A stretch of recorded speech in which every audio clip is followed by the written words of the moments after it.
उपस्थित सर्व धम्मचारिणीगण आणि माझ्या सर्व शिबिरार्थी मित्रमैत्रिणींनो, सर्वांना मैत्रीपूर्ण जय भीम. मी तशी कृपावीरला सूचना केली होती की परिचय देऊ नका, रोज परिचय द्यायची गरज नाही, परंतु त्यांनी मैत्री खातीर काही माझ्याविषयी ते बोलले, त्याबद्दल त्यांचं खूप खूप अभिनंदन करतो आहे, आभार व्यक्त करतो आहे. आणि आजचा आपला हा शेवटचा दिवस आहे, म्हणजे शेवटचं विषयाच्या संबंधाचं शेवटचं हे आजचं प्रवचन असेल. आपण गेल्या 3 दिवसापासून बघत आहोत बाबासाहेबांचा जो काही प्रवास आहे त्या प्रवासाकडे आपण बघत आहोत. पहिल्या दिवशीला आपण बघितलं की बाबासाहेबांचा जो काही सामाजिक परिवर्तनाचा आणि या समाजाच्या उत्थानासाठीचा जो प्रवास बाबासाहेबांनी 1920ला सुरू केलेला आहे, तो पहिल्या दिवशी आपण 1935पर्यंत बौद्ध धर्माच्या किंवा हिंदू धर्माच्या त्यागाविषयी आणि नवीन धर्माच्या स्वीकाराविषयी त्यांची घोषणा. त्यानंतर आपण काल 1936पासून तर 1954-55पर्यंतचा कालखंड बघण्याचा प्रयत्न केला, ज्यामध्ये बाबासाहेबांचं 1936चं धर्मांतर का मुक्ती कोण पथे हे भाषण, त्यानंतर जाती तोडो मंडळाचं संमेलन, त्याचं अध्यक्षपद, आणि मग त्यामधून जो बाबासाहेबांचा ॲनिलिशन ऑफ कास्ट म्हणजे जातीचे समूळ उच्चाटन या पुस्तकाचं प्रकाशन, त्यांनी त्या पुस्तकात मांडलेले विचार, आणि त्यानंतर बाबासाहेबांचा जो प्रवास पुढे सुरू झाला आहे ब्रिटिश सरकारवरची टीका आणि त्या टीकेतून प्रामाणिकपणे त्यांना दिलेले सूचना किंवा त्यांना दिलेले सुधारणा, आणि त्यामधून बाबासाहेबांची ब्रिटिश सरकारने केलेली मंत्रिपदाची नियुक्ती, आणि त्या मंत्रिपदाच्या नियुक्तीमधून बाबासाहेबांनी जे काही समाजासाठी या देशाचा पाया रचला ते आपण काल बघण्याचा प्रयत्न केला. त्यानंतर पुढे त्यांनी अतिशय महत्त्वाचं जे काम केलेलं आहे ते म्हणजे या देशाचं भारतीय संविधान लिहिलं आहे. ते भारतासाठीच नव्हे तर एक जगासाठी आदर्श असं संविधान बाबासाहेबांनी या संपूर्ण भारतालाच नव्हे तर जगाला समर्पित केलेलं आहे.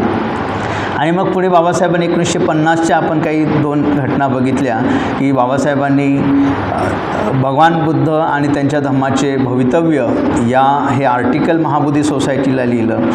त्या आर्टिकलमधून बाबासाहेबांनी बौद्ध धर्माविषयीच्या ज्या 3 प्रमुख बाबी आहेत त्या त्यांनी त्यामध्ये नमूद केलेल्या आहे. अनेक संदर्भ त्या आर्टिकलमध्ये आहे. आणि शेवटी बाबासाहेबांनी 1954ला ऑल इंडिया रेडिओला दिलेली मुलाखत या घटनेपर्यंत आपण बघितलं. आणि ह्या सगळ्या घटनेच्या प्रवासामध्ये त्यांचं चारित्र्य, त्यांचं शिलाचरण, त्यांचा बुद्धाच्या शिकवणीवर असलेला विश्वास या गोष्टी आपण कालपर्यंत पाहण्याचा प्रयत्न केलेला आहे. आणि आज आपण केवळ बाबासाहेबाचं 1 वर्ष पाहणार आहोत, तो म्हणजे 1956, आणि हा बाबासाहेबाचा एक शेवटचा त्यांच्या जीवन प्रवासातला शेवटचा टप्पा असेल. तर आपल्याला माहिती आहे की बाबासाहेबांनी 1956ला 2 घटना अतिशय महत्त्वाच्या घडलेल्या आहेत. मी प्रत्येक वर्षाच्या 2-2 घटना घेतलेल्या आहे, हे तुमच्या लक्षात आलेलं असेल. आणि आजसुद्धा मी फक्त केवळ 2 घटना बाबासाहेबांच्या घेणार आहोत. तर पहिली जी घटना आहे ती घटना आहे की बाबासाहेबांनी 14 ऑक्टोंबर 1956ला नागपूर या ठिकाणी काय केलं आहे, बौद्ध धर्माची दीक्षा घेतली. ही एक पहिली घटना महत्त्वाची घडली.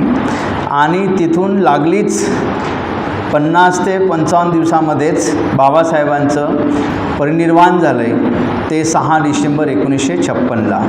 त्या 2 घटना अतिशय महत्त्वाच्या बाबासाहेबांच्या जीवनात, आणि त्याचा आपल्यासोबत असलेला संबंध हा महत्त्वाचा आहे. आणि आपण त्याच 2 घटना पाहण्याचा आज प्रयत्न करूया. तर बाबासाहेबांनी 1956ला जी काही बौद्ध धर्माची दीक्षा घेण्याचा निर्णय घेतला, त्यावेळेला बाबासाहेबांसमवेत जे काही कार्यकर्ते होते, ते शेड्यूल कास्ट फेडरेशनच्या माध्यमातून बाबासाहेबांनी ज्या अनेक चळवळी उभारल्या होत्या, आणि बाबासाहेबांचं एक राजकीय दिशेने जे पाऊल टाकलेलं होतं, तर ते शेड्यूल कास्ट फेडरेशनचे काही कार्यकर्ते बाबासाहेबांना भेटलेत.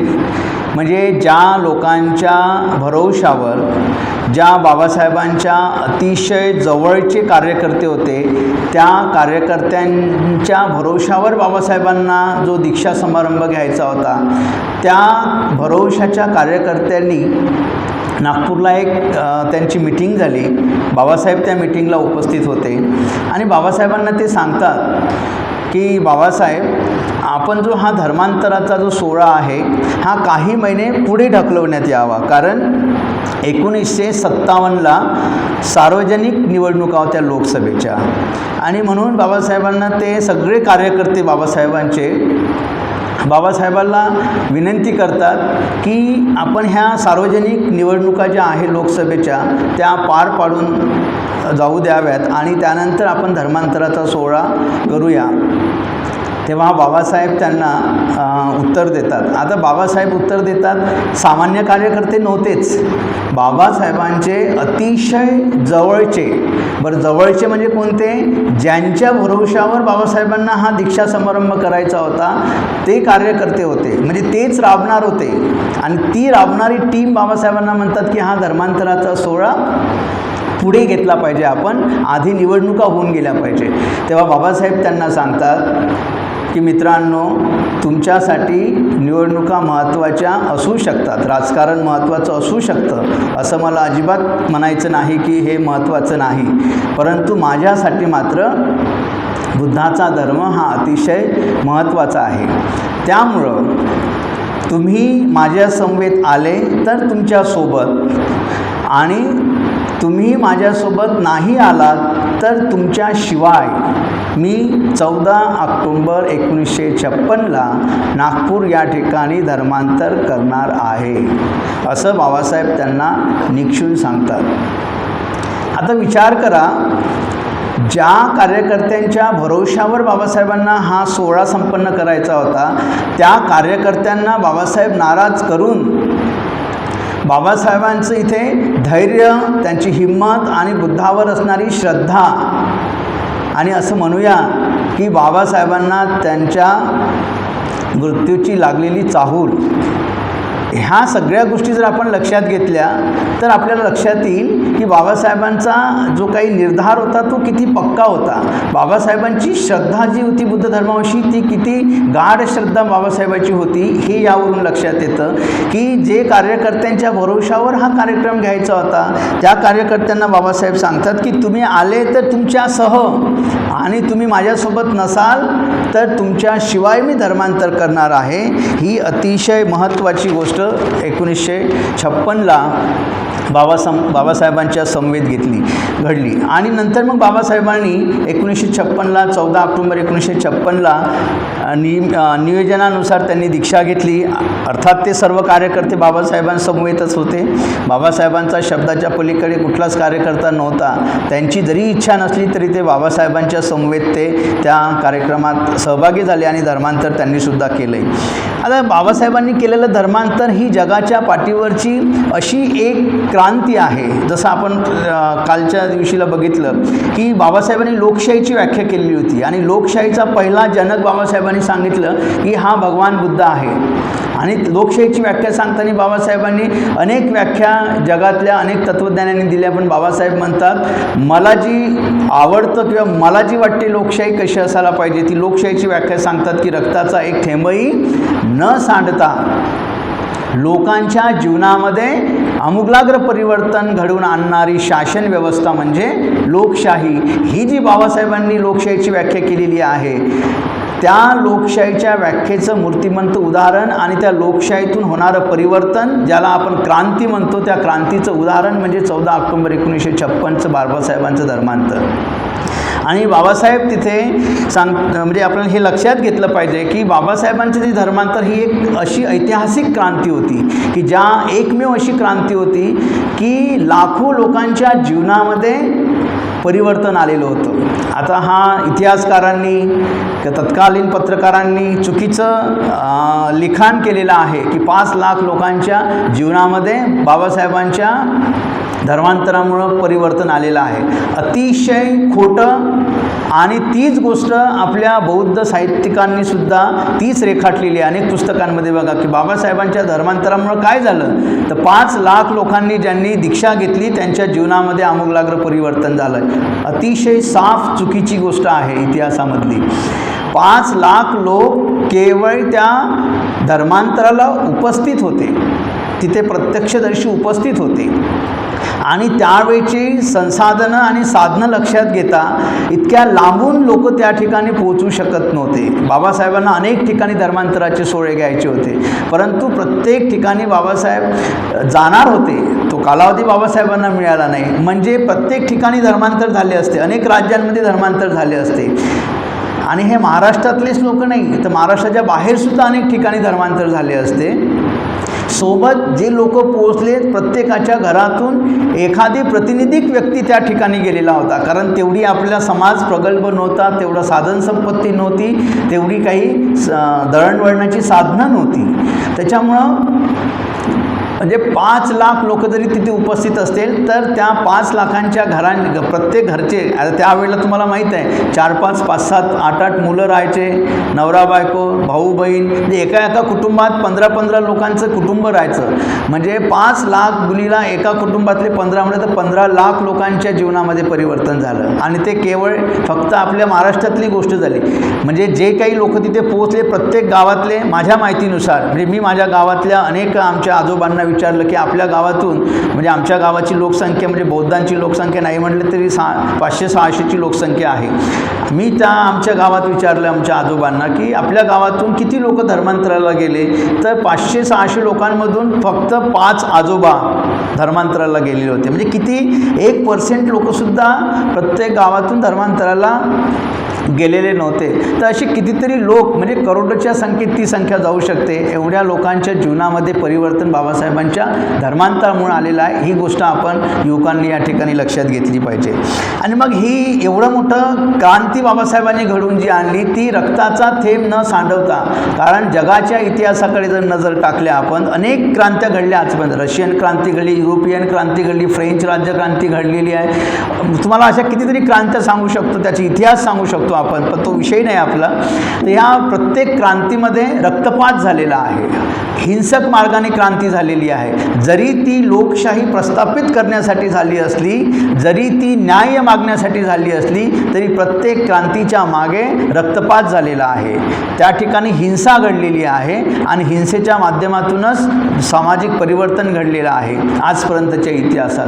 परंतु ही एकमेव क्रांती होती की या क्रांतीने एकही रक्ताचा थेंब न सांडवता करोडो लोकांच्या जीवनामध्ये परिवर्तन घडवून आणलेलं आहे. आणि त्या दृष्टीने ही मोठी क्रांती आहे.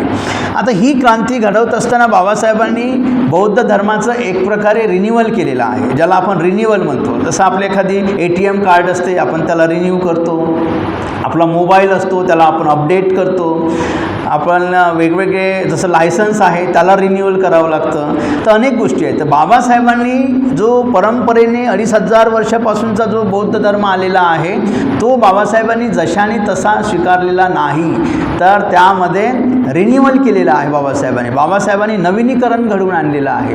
आता तुम्हाला हे नवीनीकरण काय घडवून आणलेलं आहे? ते नवीनीकरण सर्वसाधारण नव्हतं, ते अफलातून नवीनीकरण होतं.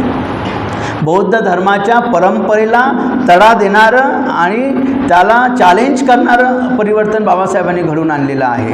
आता ते परिवर्तन कोणतं घडवून आणलेलं आहे? तर एक गोष्ट आपल्याला लक्षात येईल की बाबासाहेबांनी जी धम्मदीक्षा 14 ऑक्टोबर 1956ला घेतली, त्या क्षणापर्यंत म्हणजे 14 ऑक्टोबर 1956पर्यंत एक परंपरा होती की भिक्षू, बुद्ध धर्माच्या परंपरेनुसार भिक्षू हाच धम्मदीक्षा करू शकत होता.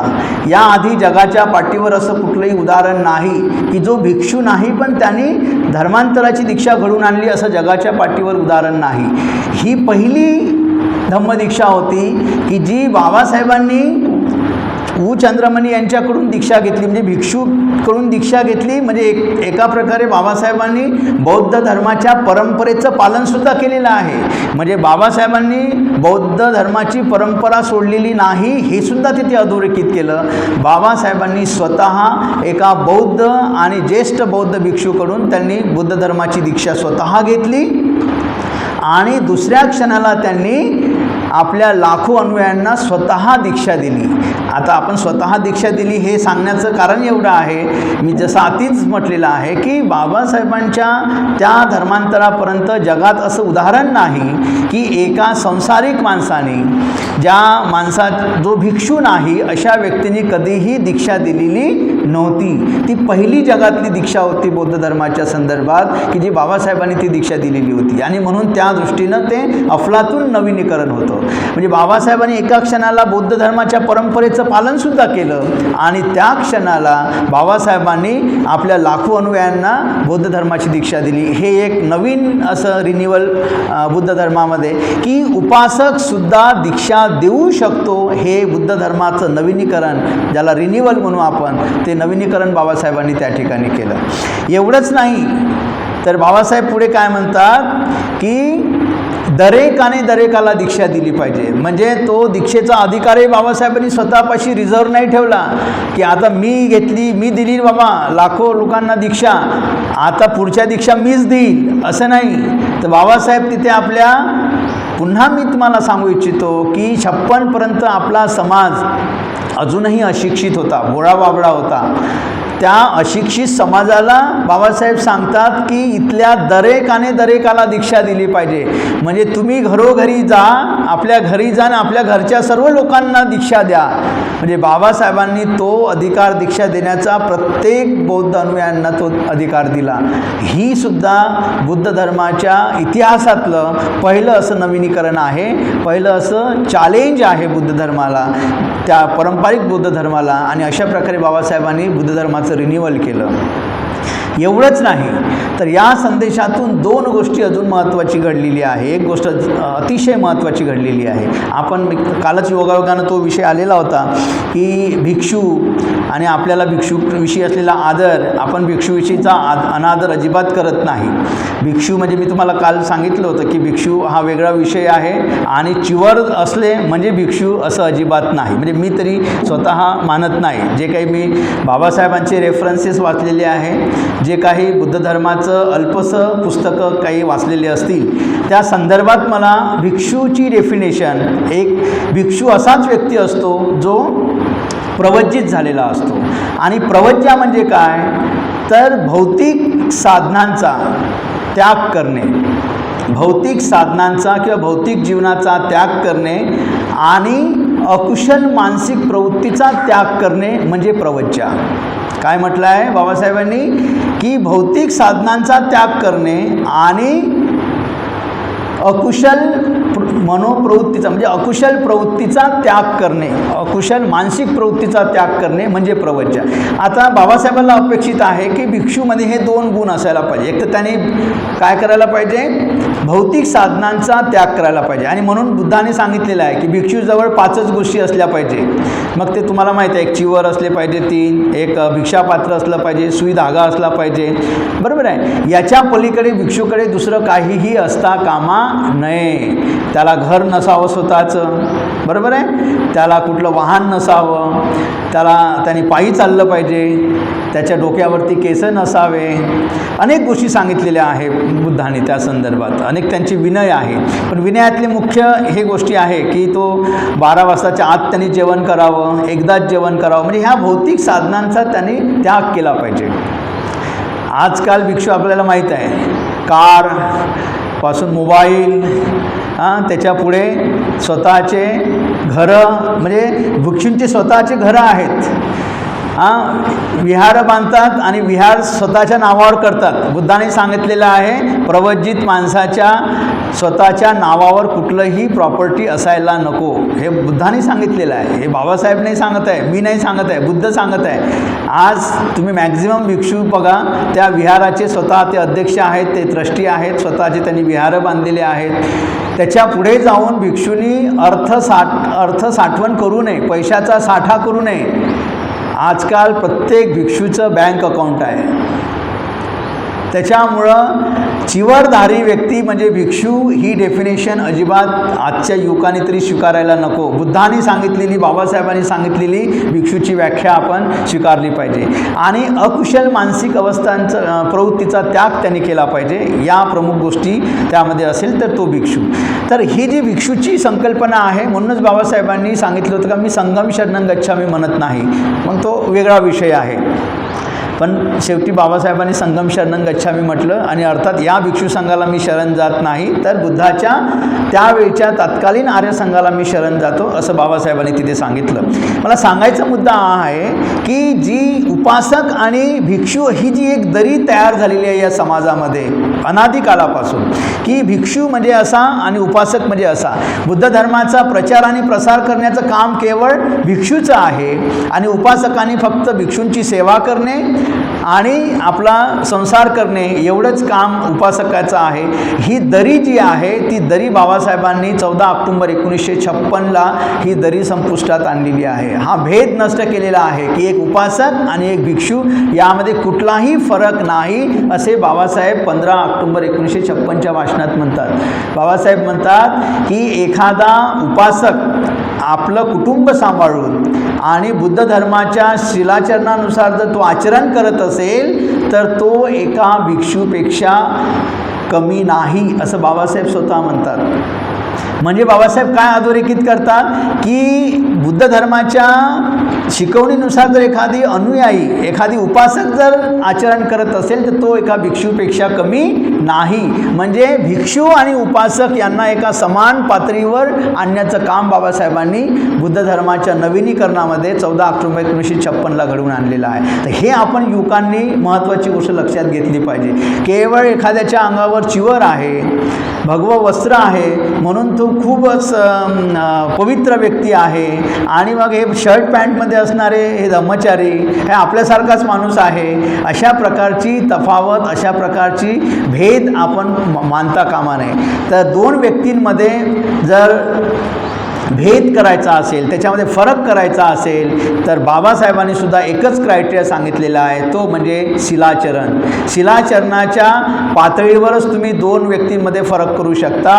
तुमच्या कपडे कोणते घातलेले आहे, तुम्ही शर्ट पॅन्ट घातलेला आहे की तुम्ही खूप छान बंगाली घातलेली आहे, तुम्ही साधे शर्ट घातलेले आहे की तुमच्या गळ्यात केसा आहे की केसा नाही आहे, तुम्ही भिक्षू आहे की भिक्षू नाही आहे, याच्याशी काही घेणं देणं नाही. जर समजा हा अनुमित्र केसा घालून आहे, धम्मचारी आहे म्हणजे हा खूप पवित्र आहे असं समजण्याचं कारण नाही. जर हा अनुमित्र हा केसा घालून जर बुद्ध धर्माच्या सदाचरणानुसार, पंचशिलानुसार, दशशिलानुसार जी प्रतिज्ञाबद्धता मी घेतलेली आहे त्यानुसार जर मी आचरण करत नसेल तर हा केसासुद्धा काही कामाचा नाही, हा धम्मचारी कोण्या कामाचा नाही. म्हणून केवळ दोन व्यक्तीमध्ये फरक करण्याचं जर कुठलं एक साधन असेल तर ते साधन केवळ बुद्धाचा धम्म आणि बुद्धाच्या धम्मावर आधारित आचरण करणारा व्यक्ती हाच दोन व्यक्तीमध्ये फरक करणारा एक क्रायटेरिया बाबासाहेबांनी दिलेला आहे.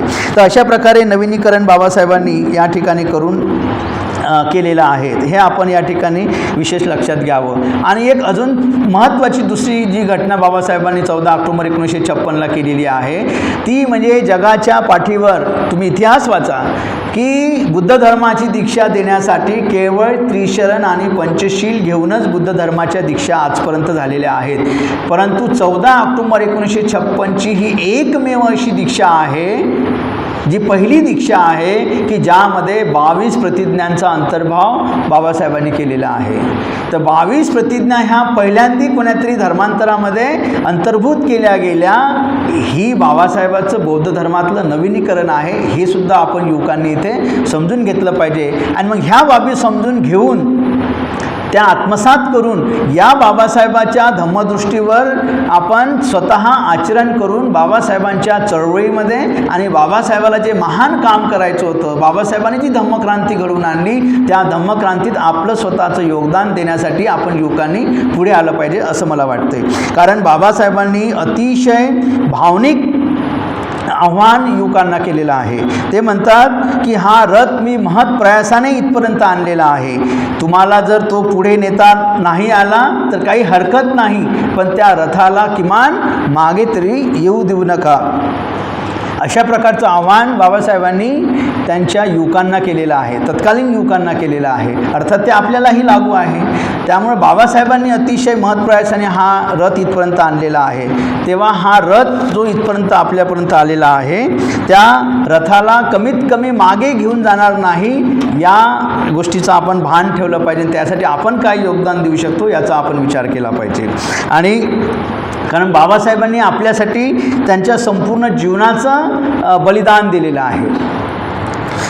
जसं की बाबासाहेबांनी बडोद्याच्या त्या ठिकाणी बाबासाहेबांचा जो अपमान झाला, त्यानंतर बाबासाहेब त्या पटांगणात आलेत आणि त्या संकल्पभूमी ज्याला म्हणतो आपण, तिथे बाबासाहेब म्हणालेत की या समाजाचं जर मी उद्धार करू शकलो नाही तर बंदुकीची गोळी मी माझ्या डोक्यात घालेन आणि माझी जीवनयात्रा संपवेल. आता ही जी बाबासाहेबांची जी प्रतिज्ञा आहे, ही प्रतिज्ञा आपण समजून घेतली पाहिजे की बाबासाहेबांनी ही अशी प्रतिज्ञा का केली असावी. तर त्यापोटी केवळ त्यामागे बाबासाहेबांचं एकमेव कारण होतं, ते म्हणजे बाबासाहेबांची आपल्या समाजाविषयी असलेली करुणा. बाबासाहेब अतिशय करुणावान होते आणि त्या करुणेपोटी बाबासाहेबांनी ही प्रतिज्ञा केली की या समाजाचं जर मी भलं करू शकलो नाही तर मी माझी जीवनयात्रा संपवेल. मग एवढी प्रतिज्ञा ज्या बाबासाहेबांनी आपल्यासाठी केलेली आहे, तर त्या बाबासाहेबांची जी क्रांती 14 ऑक्टोबर 1956ला त्यांनी स्वतः केलेली आहे, त्या क्रांतीमध्ये माझं योगदान काय राहू शकतं याचा विचार आपण युवक म्हणून करणं अतिशय गरजेचं आहे. आपण करुणेच्या विषयी बघतो बाबासाहेबांची करुणा. तर करुणा म्हणजे काय, तर दुसऱ्याचं दुःख हे माझं दुःख आहे अशी भावना आपल्यामध्ये निर्माण होणं म्हणजे करुणेची भावना आहे. करुणा आणि दया यामध्ये मोठा फरक आहे. जसं आपण एखादी उदाहरण देईल मी तुम्हाला की एखाद्या रस्त्याने जात आहो आणि आपल्याला एखादी भिकारी छोटासा मुलगा आपल्या जवळ येतो आणि तो म्हणतो की मला 1 रुपया द्या, 2 रुपये द्या. आपल्याला त्या मुलाची दया येतं आणि त्याला आपण त्याच्या भांड्यामध्ये 2 रुपये 1 रुपया जे असेल ते आपण टाकतो. ही झाली दया. त्याची अवस्था पाहून आणि आपल्याकडे असणारी सुबत्ता पाहून आपण 2 रुपये 5 रुपये 10 रुपये त्याच्या भांड्यात टाकतो. ही झाली दया. बाबासाहेबांना बुद्धाला दया नव्हती पाहिजे. बाबासाहेबांनी बुद्धांनी करुणा सांगितलेली आहे. म्हणून आपला विषय आहे प्रज्ञाशील करुणा. आपण पहिल्या दिवशी प्रज्ञा बघितली, काल शील बघितलं, आज आपण करुणा बघणार आहोत. तर करुणेचा अर्थ आहे की त्याला ती परिस्थितीच त्याची आपण ती निर्माण केली पाहिजे की तो जो बाळ आहे, तो जो भिक्षा मागत आहे, त्याला ते भिक्षा मागण्याची वेळच येऊ देऊ नका. त्याची ती परिस्थिती बदलवण्यासाठी आपल्याला जे काही करता येईल ते करणे म्हणजे करुणा आहे. म्हणजे त्या मुलाला 2 रुपये दिले, ती झाली तुमची दया. पण त्या मुलाने भिकच मागू नये, त्यासाठी तुम्ही जी काही कृती करणार आहात त्याने भिकच मागितली नाही पाहिजे. मग त्याला शिक्षणासाठी घालाल, त्याला घर द्याल, राहण्याची व्यवस्था कराल, त्याला भीक मागण्याची परिस्थिती निर्माण होणार नाही. अशा प्रकारे त्यासाठी चांगली परिस्थिती निर्माण करणं म्हणजे खऱ्या अर्थानं करुणा आहे. तर ह्या करुणा आणि दयामधला फरक आपण असा पुसटचा फरक आहे, तो आपल्याला लक्षात येत नाही बरेचदा. तो आपण युवकांनी लक्षात घेतला पाहिजे. दयेमध्ये एक उतरंड आहे. ती दया ही वरून खाली येत असते. म्हणजे दया दाखवणारा हा कोणीतरी श्रेष्ठ असतो आणि ज्यावरती दया करतो तो कनिष्ठ असतो. म्हणजे आपण त्या भिकाऱ्याला जेव्हा देतो त्या भिकाऱ्याला उपकृत वाटते की यांनी माझ्यावर काही उपकार केले, 50 रुपये दिले, मला जेवण दिलं, मला ब्रेड दिलं, तर यांनी उपकार केल्यासारखं वाटते आणि आपल्यालाही वाटते की मी काहीतरी कोणाला तरी मदत केली, ही भावना आपल्या मनात राहते. तर दया ही वरून खाली येत असते. करुणा ही समपातळीवर राहते, समतेवर आधारित असते. करुणेची भावना ही समतेची भावना आहे. त्याच्यामध्ये उच्च कनिष्ठ, श्रेष्ठ कनिष्ठ हा भेद नसतो. ती एका पातळी समतेच्या पातळीवरची भावना म्हणजे करुणेची भावना असते. तर ही गोष्ट आपण या ठिकाणी लक्षात घेतली पाहिजे. समजा एखादी विद्यार्थी नापास झाला असेल तर त्याची थट्टा करतात मुलं, अरे काय 100पैकी तुला 20 मार्क भेटले, काहीच अभ्यास नाही करत, घरचे आईवडील त्याला टोकतात, भाऊ बहीण टोकतात. अनेक विद्यार्थ्यांचे हे प्रॉब्लेम आहेत. काय करावं म्हणते, रोज सकाळी उठल्यापासून संध्याकाळपर्यंत आम्हाला घरच्या लोकांचं ऐकायला लागते, काय करायचं. तर अशा प्रकारे आपण पास झालो, आपण चांगला अभ्यास केला म्हणून दुसऱ्याची थट्टा करू नये. तर त्यानेही पास होण्यासाठी त्याला काय मी मदत करू शकतो, त्याचा हातात हात धरून आपण त्याला पुढे घेऊन जाणं, ही आहे करुणा. ती करुणेची भावना आहे आणि ही करुणेची भावना आपण आपल्यामध्ये निर्माण केली पाहिजे. आणि एका विद्यार्थ्याला खूप राग यायचा, द्वेष यायचा, छोट्या छोट्या गोष्टीवरून द्वेष यायचा. साध्या गोष्टी, त्याच्या मम्मीनी टिफिन उशिरा करून दिला तरी त्याला राग यायचा, द्वेष यायचा, काही फेकफाक करायचा, खूप ओरडायचा. शाळेत गेल्यानंतर शिक्षकांनी रागवलं त्याचाही त्याला राग यायचा, त्याला द्वेष यायचा. त्याचा मित्र त्याच्यासोबत बरोबर बोलला नाही त्याचाही त्याला राग यायचा. प्रत्येक गोष्टीचा त्याला राग यायचा आणि काही फेकफाक करायचा. ते आईवडील फार त्रस्त झाले की हा एवढंसा बाळ असून, म्हणजे मुलगा असून 9वी-10वीचा असेल किंवा 7वी-8वीचा असेल, याला एवढा राग येतो या वयात, छोट्या छोट्या गोष्टीसाठी हा खूप हायपर होतो. पण एका शिक्षकाकडे गेला, शिक्षकाला सांगितलं की याला असा प्रॉब्लेम आहे, काय करता येईल सर. त्या शिक्षकाने म्हणे ठीक आहे तुम्ही जा, मी पाहतो म्हणे त्याचं काय करायचं. त्या शिक्षकाने त्या विद्यार्थ्याला भेटले, म्हणे तू काय करतोस, म्हणे असं असं आहे, मला लवकर राग येतो, मला हे असं माझ्या मनाच्या विरुद्ध झालं की मला राग येतो, टिफिन माझ्या आवडीची भाजी नाही बनली तर मला राग येतो, माझ्या बहिणीने मला चॉकलेट नाही दिलं तर मला राग येतो, माझा मित्र माझ्यासोबत बरोबर नाही बोलला तर राग येतो, मला कोणी पेन्सिल नाही दिली तर राग येतो, सगळ्या गोष्टीचा त्याला राग येतो. आणि एक काम कर, त्याला एक हातोडा दिला आणि एक खिळे आहे ना, खिळे भिंतीला ठोकायची, त्याची एक पिशवी दिली मोठी, म्हणे हे घेऊन जा. म्हणजे काय करू या पिशवीचं आणि ह्या ठोकड्याचं काय करू, कोण मला मारायचं आहे का म्हणते, राग आला का त्याला मारायचं का म्हणते, अरे नाही राग आल्यावर त्याला मारायचं नाही, कोणाचं डोकं नाही फोडायचं. म्हणे जेव्हा जेव्हा तुला राग येईल तेव्हा घरी जा, घराला वॉल कंपाऊंड आहे ना म्हणे तुझ्या, म्हणे हो छान वॉल कंपाऊंड आहे म्हणे माझ्या घराला. तर म्हणे राग आला की एक खिळा त्या वॉल कंपाऊंडला ठोकायचा. बरं म्हणे करतो म्हणे आजपासूनच सुरुवात. बोलायला थोडंसं आता तुम्हाला समजू शकता तो राग येणारा पोरगा कसा बोलत असेल. तो गेला घरी गेल्याबरोबर त्याच्या आईने काही चांगली भाजी बनवली, त्याच्या आवडीची भाजी बनवली नव्हती, त्याच्या काही वड्या वगैरे बनवल्या असं उन्हाळ्याच्या आहेत. तर त्याला राग आला, अरे राग आला चला फेकून नाही द्यायचं. आपल्या सरांनी सांगितलं ना एक खिळा भिंतीला ठोकायचा, त्याने भिंतीला खिळा ठोकला. काही वेळाने त्याचे वडील आले, वडिलांनी काहीतरी अभ्यास केला का, आणि आल्याबरोबर अभ्यास विचारता, दुसरं काही विचारता येत नाही का, पुन्हा दुसरा खिळा ठोकला. असं करू त्यांनी जेवढे वेळा त्याला राग आला तेवढे त्यांनी खिळे त्या भिंतीला ठोकले. पहिल्या दिवशी 10 खिळे झाले, 10 वेळा राग आला त्याला. मग दुसऱ्या दिवशी शाळेत गेला, पुन्हा वापस आला, त्याने थोडं काम केलं, शिक्षकांनी सांगितलं आपल्याला राग आला. दुसऱ्या दिवशी पाहिलं त्याने 9 खिळे ठोकले, 9 वेळा राग आला. तिसऱ्या दिवशी 8 खिळे, चौथ्या दिवशी 7. खिळ्याची संख्या कमी होत गेली, शेवटी 1 खिळ्यावर आला. 2 दिवस एक खिळा ठोकला नाही, रागच नाही आला त्याला.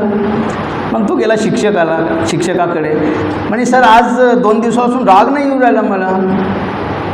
अच्छा मग आता का करू म्हणे, खिळे तर खूप आहे म्हणे.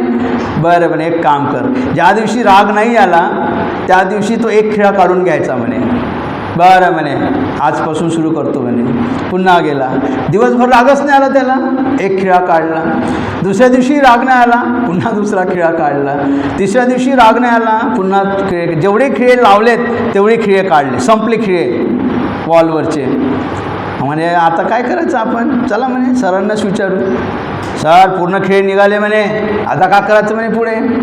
अरे असं झालं का, पूर्णच खेळ काढले का म्हणे हो काय राग नाही आहेत का म्हणे तुला, म्हणे नाही. चाल बरं म्हणे पाहायला. तो शिक्षक गेला त्याच्या घरी, तेव्हा म्हणे इथे सगळे खेळ ठोकले होते म्हणे एवढे, आणि आता एकही खेळाने सगळे निघाले म्हणे, एक काढलेले खेळ इकडे आहे म्हणे आणि तुम्ही दिलेले खेळाची पिशवी इकडे आहे म्हणे, सांगा म्हणे आता काय करू. बघ बरं म्हणे या भिंतीकडे, भिंती तर छान दिसून राहिली म्हणते, थोडेसे छिद्र दिसून राहिले म्हणते त्या भिंतीला. अच्छा म्हणते, छिद्राकडे चांगला बघ म्हणते. त्यानं चांगलं बघितलं, छिद्र आहेत ना म्हणते, काही खोल आहे म्हणते, जास्त काही कमी आहे म्हणते, थोडीशी इकडल्यापेक्षा इकडली वॉल थोडी बेकार दिसून राहिली म्हणते.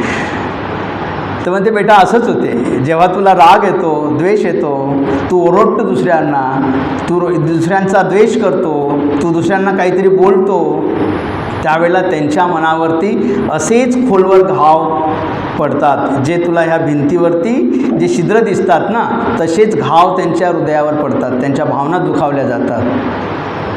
ओ असं आहे का म्हणे हे. आता हे घाव मिटणार नाही म्हणे. नाही म्हणे. मग आता तू जेवढ्या लोकांना आतापर्यंत बोलला, त्यांचे तुझ्या बोलण्याचे जे घाव त्यांच्या मनावर पडलेले आहेत ते असेच आहेत म्हणाले. अच्छा अच्छा म्हणाले. बरं म्हणे, आता राग तर नाहीत म्हणे, आता मी बराच शांत झालो सर म्हणे.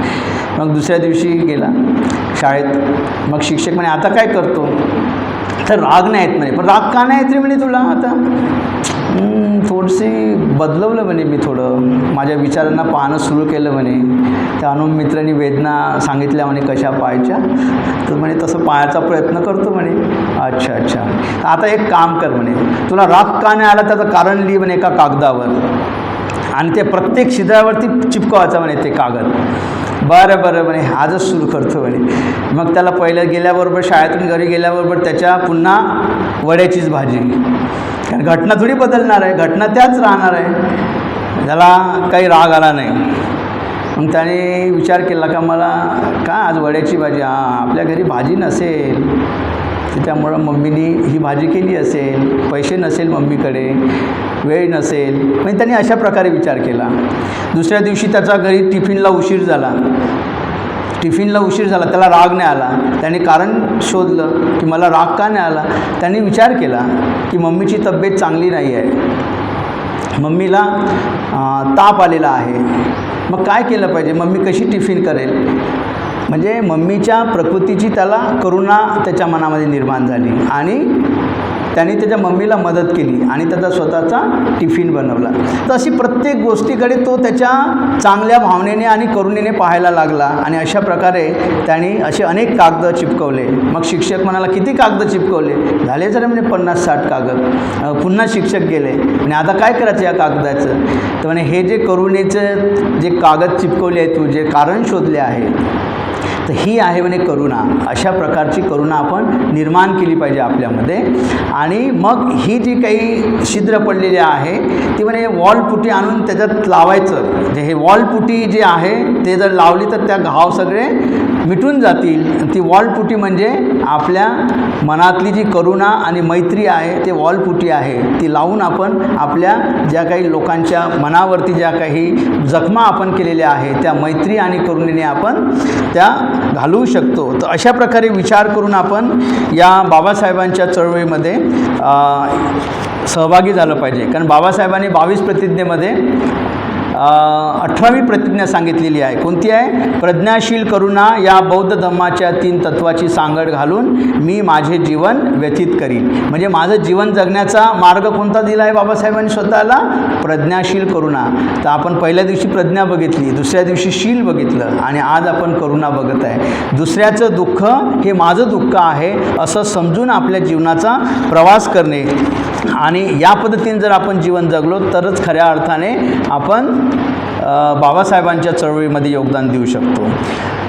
बाबासाहेबांच्या चळवळीमध्ये योगदान म्हणजे इतका चांगला धम्म दिला बाबासाहेबांनी, एवढ्या चांगल्या 22 प्रतिज्ञा दिल्या, पण त्या आपण समजून घेतो का. बाबासाहेबांनी या जगातला सर्वश्रेष्ठ आणि सर्व मानवजातीच्या मुक्तीचा धम्म दिला, पण त्याच्याकडे आपलं दुर्लक्ष आहे. म्हणजे एक कथा सांगतोय आणि मग आपण इथे थांबण्याचा आज प्रयत्न करू. आज तुमची जास्त परीक्षा घेणार नाही, माझं घड्याळीकडे पूर्ण लक्ष आहे.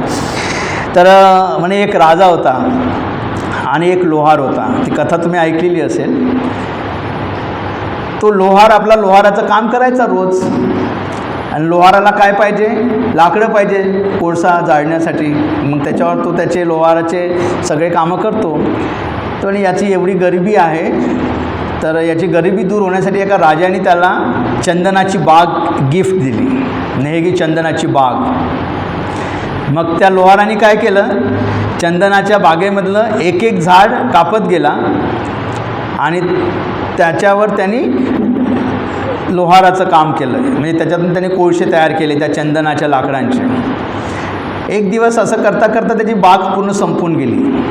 त्या चंदनाच्या बागेतलं शेवटचं लाकूड त्याच्या घरी होतं, एक दांडा होता. राजाला असाच फेरफटका मारताना त्याला आठवण आली की आपण या लोहार इथेच राहत होता आणि त्या लोहाराला चंदनाची बाग दिलेली आहे आपण, चला त्या लोहाराची काही प्रगती झालेली असेल. तर पाहायला गेलं तर राजा आपला तोच लोहाराचं काम करत होता. राजाला वाटलं मी याला चंदनाची बाग दिली तरी हा अजूनही ते लोहाराचंच काम करतो आहे. तर म्हणे काय झालं, त्या लोहाराला भेटला, म्हणे काय रे काय करतो. काही नाही राजा म्हणे, तुम्ही जी चंदनाची बाग दिली तेव्हापासून मला कोळशासाठी लाकूड पाहायचं कधी कामच नाही पडलं म्हणते.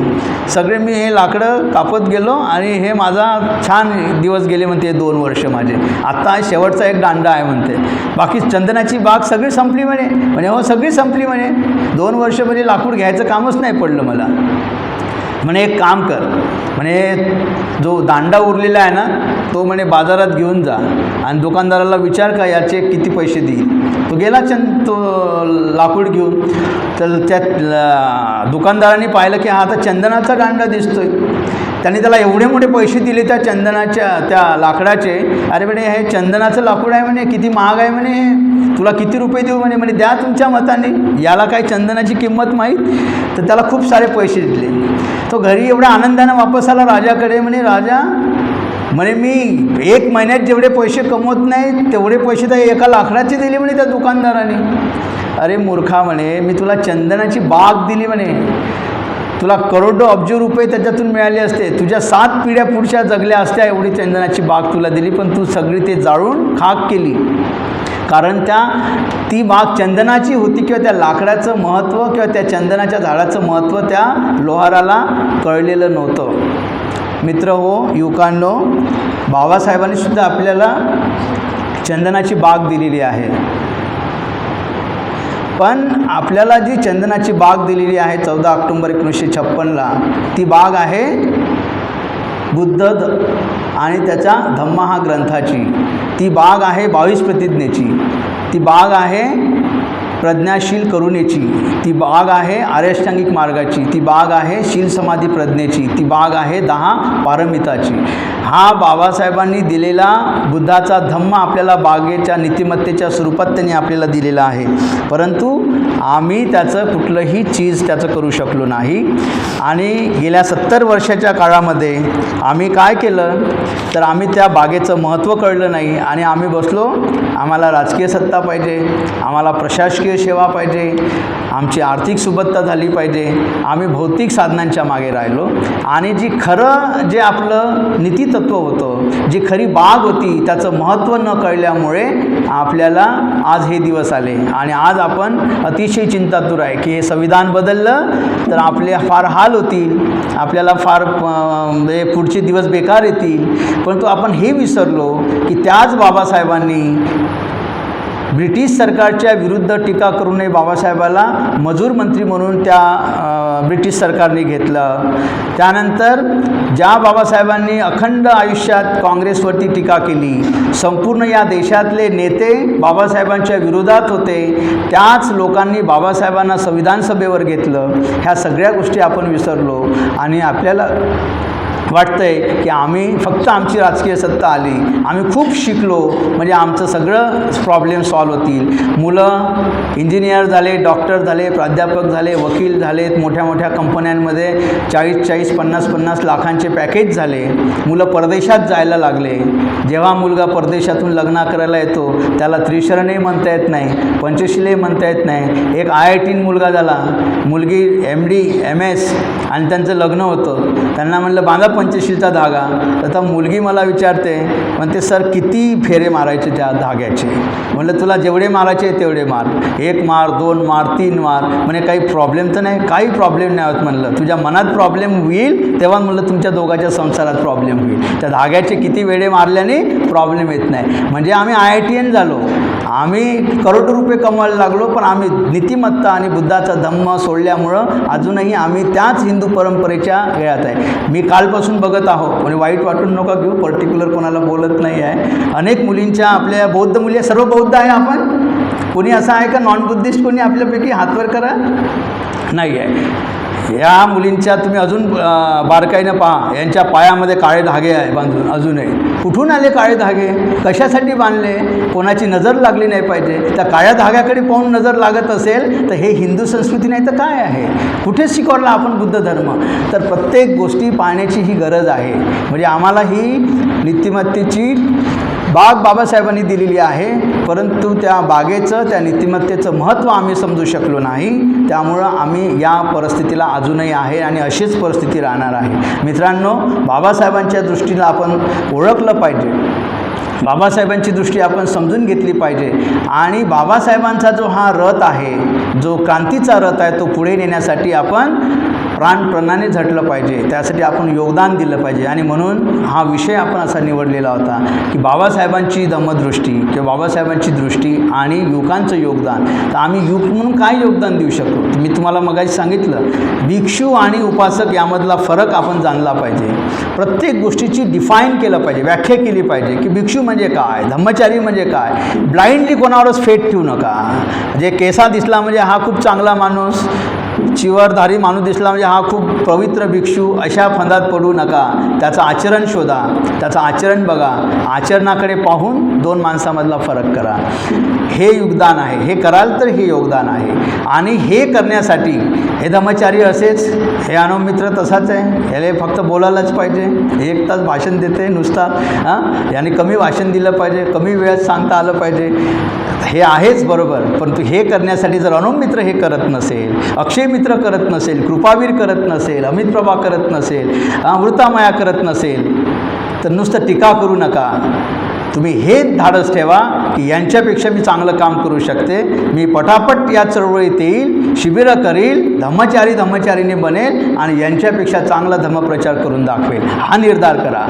टीका करणं फार सोपी आहे.